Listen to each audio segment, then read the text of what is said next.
आज के इस वीडियो में हम वर्म होल्स के बारे में बात करेंगे। आखिर ये वर्म होल्स होता क्या है? क्या सच में हमारे यूनिवर्स में वर्म होल्स एग्जिस्ट करता है? अगर एग्जिस्ट करता है तो क्या इसका मतलब हम किसी एक यूनिवर्स से किसी दूसरे यूनिवर्स तक बिना किसी समय गवाए पहुंच सकते हैं?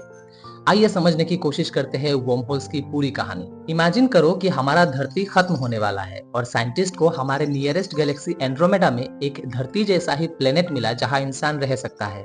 तो हमने सोचा चलो एक स्पेसक्राफ्ट बनाते हैं और सभी इंसानों को वहां लेके चलते हैं। क्या प्रॉब्लम है? प्रॉब्लम सुन के आप हैरान हो जाओगे। एंड्रोमेडा गैलेक्सी तक पहुंचने के लिए भी, जो हमारा नियरेस्ट गैलेक्सी है, वहां तक पहुंचने के लिए भी हमें लाखों साल लग जाएंगे। एंड्रोमेडा गैलेक्सी और हमारा जो मिल्की वे गैलेक्सी, इसके बीच का डिस्टेंस है लगभग 2.5 मिलियन लाइट ईयर्स। इसका मतलब लाइट भी अगर वहां तक पहुंचना चाहे तो उसे भी 2.5 मिलियन ईयर्स लगने वाला है। और लाइट की स्पीड क्या है?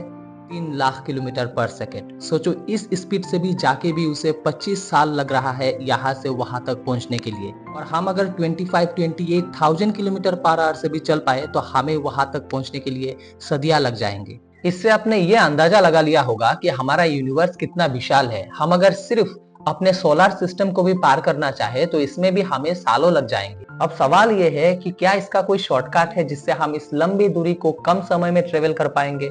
वो शॉर्टकट है वर्म होल्स। इसका मतलब अगर हम वर्म होल्स के थ्रू ट्रेवल करें तो इन हजारों सालों का जो डिस्टेंस है इसे हम कुछ ही महीनों में और कुछ ही दिनों में ट्रेवल कर पाएंगे। अब सवाल ये है कि ये वर्म होल का कॉन्सेप्ट आया कहां से? देखो, 1915 को जब आइंस्टाइन ने अपने जनरल थ्योरी ऑफ रिलेटिविटी के अंदर जो फील्ड इक्वेशन पब्लिश किया, उन इक्वेशन के अलग अलग सोल्यूशन मिलते गए।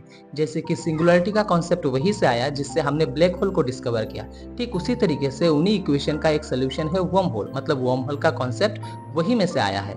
ये वर्म होल के सोल्यूशन को एल्बर्ट आइंस्टाइन एंड नेथन रोजन ने मिलकर निकाला और इसी कारण से वर्म होल्स को आइंस्टाइन रोजन ब्रिज भी कहते हैं। Worm holes basically space time fabric में मौजूद किसी भी दो लोकेशन के बीच का शॉर्टकट रास्ता है। इसे कुछ इस तरीके से समझो। मान लो ये स्पेस टाइम फैब्रिक है। हालांकि स्पेस टाइम फैब्रिक इस तरीके से 2D का होता नहीं है, लेकिन फिर भी समझने के लिए हमने इस स्पेस टाइम फैब्रिक में दो लोकेशन को मार्क किया है, लोकेशन ए और लोकेशन बी। अब बताओ, इस लोकेशन से यहाँ तक पहुंचने के लिए शॉर्टकट क्या है, शॉर्टेस्ट डिस्टेंस क्या है? आप सीधा ए से बी तक स्ट्रेट लाइन बनाते हुए ट्रेवल करोगे, यही होगा शॉर्टकट रास्ता। क्या हो अगर मैं इस स्पेस टाइम फैब्रिक को इस तरीके से मोड़ के 3D में बदल दूं? 3D में बदल के इस तरीके से, ये है 2D स्पेस टाइम जो कि हमने समझने के लिए लिया है। अब इसको अगर मैं इसे 3D में बदल के location A and location B को आमने सामने ला दूं तो इस तरीके से, यहाँ लोकेशन ए है, इस तरफ लोकेशन बी है। इन दोनों लोकेशन को मैंने एकदम आमने सामने ला दिया। क्या किया? इस स्पेस टाइम फैब्रिक को मोड़ के मैंने दोनों लोकेशन को आमने सामने, मतलब हमने एक डायमेंशन से एक्स्ट्रा डायमेंशन को ऐड किया और इस तरीके से दोनों लोकेशन को हमने एक दूसरे के आमने सामने ला दिया। अब देखो, ये दोनों लोकेशन को ट्रेवल करने के लिए आपको इसके कंपैरिजन में बहुत कम टाइम लगने वाला है। इस तरीके से अगर बी से ए तक मैं इस तरीके से रास्ता बना दूं तो ये कितना शॉर्टकट रास्ता हुआ, पॉइंट ए से पॉइंट बी तक। यही है वर्म होल। इस स्पेस टाइम फैब्रिक में मौजूद दो लोकेशन को हमने स्पेस टाइम फैब्रिक को मोड़ के दोनों को आमने सामने लाया और इसके थ्रू एक रास्ता बना दिया। लेकिन जैसे कि मैंने कहा, इस बात का भी ध्यान रखना जरूरी है कि जैसे मैंने 2D प्लेन को 3D में फोल्ड करके आपको वर्म होल्स के बारे में समझाया, लेकिन वर्म होल स्पेस में इस तरीके से नहीं होगा, वो हायर डायमेंशन का होगा और इस चीज को हम इंसान का जो दिमाग है इमेजिन नहीं कर सकता। हालांकि काफी सारे मूवीज में इस चीज को बहुत अच्छे से इमेजिन करने की कोशिश की गई है। अब एक वर्म होल बनने के लिए स्पेस टाइम फैब्रिक को इस तरीके से बहुत ज्यादा बेंड करना होगा। अब इस फैब्रिक को इतने ज्यादा बेंड करेगा कौन? किसके पास है इतना मास? ऑब्वियसली एक ब्लैक होल।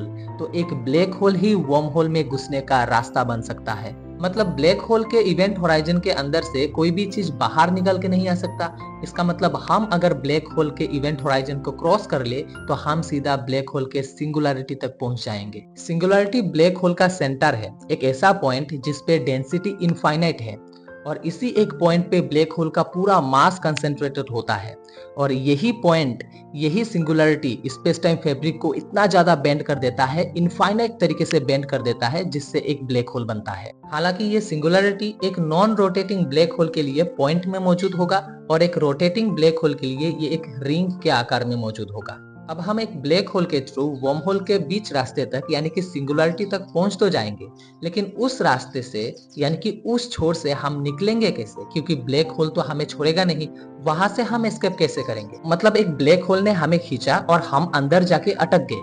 अब ऐसा तो कुछ होना चाहिए जो वहां से हमें धक्का मार के दूसरे रास्ते निकाल दे, तभी तो एक वर्म होल क्रिएट होगा।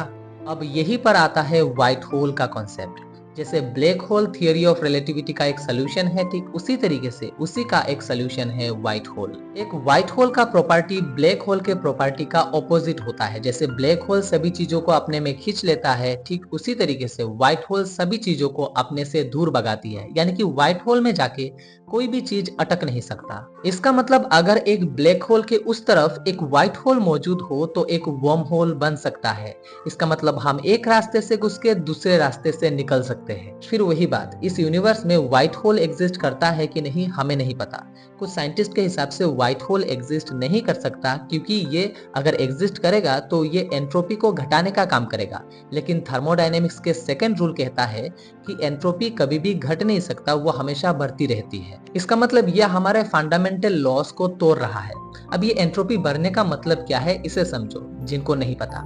हमारे इस यूनिवर्स में मौजूद सभी चीजें हमेशा ऑर्डर से डिसऑर्डर की तरफ मूव करती है। मैंने इस कागज को टुकड़ों में फाड़ दिया, ठीक है, मैंने इस कागज को टुकड़ों में फाड़ दिया। अब इस कागज को कभी भी मैं इसके ओरिजिनल फॉर्म में नहीं पा सकता जैसे वो पहले था। इस कागज में मौजूद सभी मॉलिक्यूल्स का रैंडमनेस यानी कि डिसऑर्डर हमेशा बढ़ते ही जाएगी टाइम के साथ, ये रिवर्स नहीं हो सकता। एक ब्लैक होल इस रूल को मानता है और व्हाइट होल इसका बिल्कुल ऑपोजिट है। इसका मतलब वर्म होल का जो कंसेप्ट है ये थियोरेटिकल है।